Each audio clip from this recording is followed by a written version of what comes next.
Hi guys! Welcome back sa Negosyo Ventures kung saan nagsishare tayo ng mga small business ideas with small capital pero mabilis at malaki ang kita. Sa episode 8 na to ay gagawa tayo ng small poultry business na walang langaw at walang amoy. DIY lang to lahat guys at kayang-kaya nyo rin gawin ito. Nasa mga 1 meter lang yung frame para sa cage ng mga manok at 2 manok lang muna ang aalagaan natin. Yung design na ginawa ko guys ay naka-screen at may bubong na rin para siguradong walang amoy at hindi mababasa yung mga manok.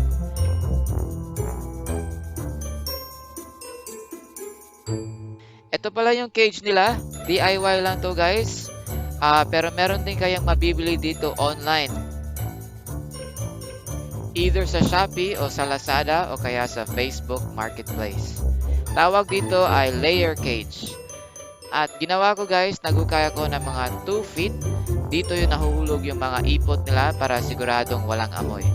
Ito ang mga white leghorn layer at nabili ko sila ng 300 each. Nasa 3 months lang sila dito. Many months later.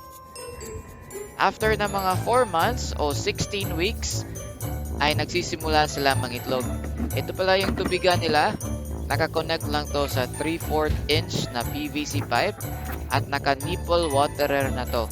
Pag tinuka nila itong ay kusang tutulo na yung tubig.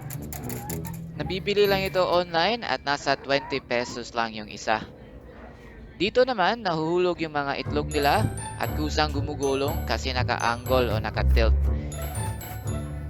At para sa ipot nila, nilalagyan ko ng rice hull para siguradong walang amoy.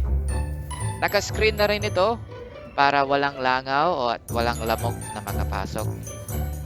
Yung ipot nila, pwede nyo rin gawing fertilizer. Patuyuin nyo lang.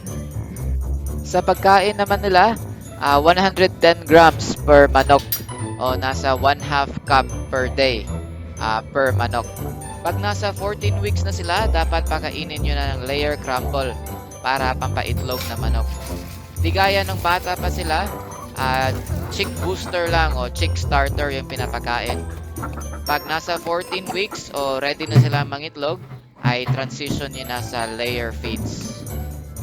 At pwede nyo ibenta yung itlog nila fresh o kaya dito sa amin dahil may sari-sari store kami, pwede rin kayo magbenta ng hard-boiled eggs. Kaya mga ka-venture, subukan nyo na ito. Thank you for watching. See you next episode. Please like, share, and subscribe.